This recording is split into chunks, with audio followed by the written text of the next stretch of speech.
और बढ़ेगा कि हिजाब को लेकर के इलाहाबाद हाईकोर्ट के फैसले पर एआईएमआईएम नेता असदुद्दीन ओवैसी के बयान को लेकर के बीजेपी के राष्ट्रीय प्रवक्ता और वरिष्ठ नेता शाहजहां आलमी ने पलटवार किया है। ओवैसी ने इस फैसले को इस्लाम पर हमला बताया था, जिस पर शाहजहां आलमी ने कहा कि ओवैसी को पहले इस्लाम को सही तरीके से पढ़ने और समझने की जरूरत है। उन्होंने दावा किया कि इस्लाम की किसी आयत या 5 प्रमुख पिलर में हिजाब का स्पष्ट उल्लेख नहीं है। हिजाब के साथ राहुल गांधी के मनुस्मृति वाले बयान पर भी शाहजहां आलमी ने अपनी प्रतिक्रिया दी। सुने जरा। झंडा बने तो इतना डर रहे तुम। जाहिर है वक्त का यजीद डरेगा ना हुसैन के नाम से।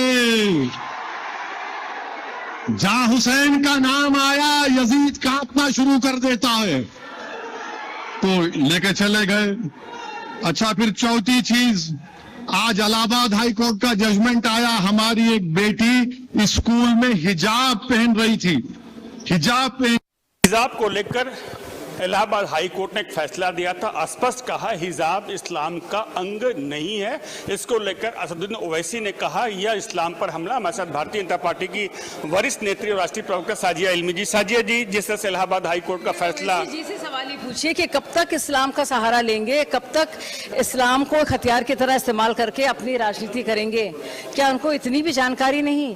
मतलब अगर आपको राजनीति करनी है हम समझ सकते हैं, लेकिन अपने ही धर्म का दुष्प्रचार आप क्यों करेंगे? कुरान शरीफ में कोई भी आयत में कहीं लिखा नहीं है कि बुरखा किसी भी तरह से अनिवार्य है। तो नकाब को लाजमी माना नहीं गया है। जो 5 पिलर्स हैं, 5 स्तंभ जो हैं इस्लाम के, उसमें तो ये एक है नहीं। और ये बात इससे पहले भी कर्नाटक हाई कोर्ट के भी फैसले में आई है। और ये बात जो भी कुरान शरीफ से वाकिफ है, जिसे तर्जुमे के साथ पढ़ी है, समझी, वो जानता है इस बात को। तो आप क्यों इस तरह की बात को इस्तेमाल करके मुस्लिम बच्चियों के मुस्तकबिल के साथ खिलवाड़ कर रहे हैं? क्यों आप ऐसा झूठ बोल रहे हैं? क्योंकि अनिवार्य नहीं है। और आप सोचिए, मुसलमान बच्चियों में वैसे भी कमी है, चाहे सेकेंडरी बात होती है स्कॉलरशिप की, आगे बढ़ने की, एजुकेशन की। तो आप क्यों ऐसी बात कहकर उन पर बंदिशें लगाएंगे? बजाय ये कि आप समझाएं उन माँ बाप को कि हिजाब को मैंडेटरी ना माना जाए।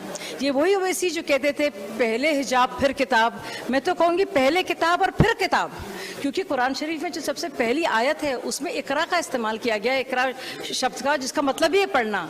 तो अगर वो वाकई में कुरान शरीफ को समझते, उसकी रूह और आत्मा से वाकिफ होते, तो ऐसी बात नहीं कहते कि पढ़ाई ज़्यादा ज़रूरी है, बजाय ये कि आप हिजाब को मैंडेटरी माने। दूसरी तरह से जो भी संस्थान है देश के, उनको भी पूरी आज़ादी है, अपना अपना यूनिफॉर्म वो लेकर आए, उसकी भी आज़ादी उनको है।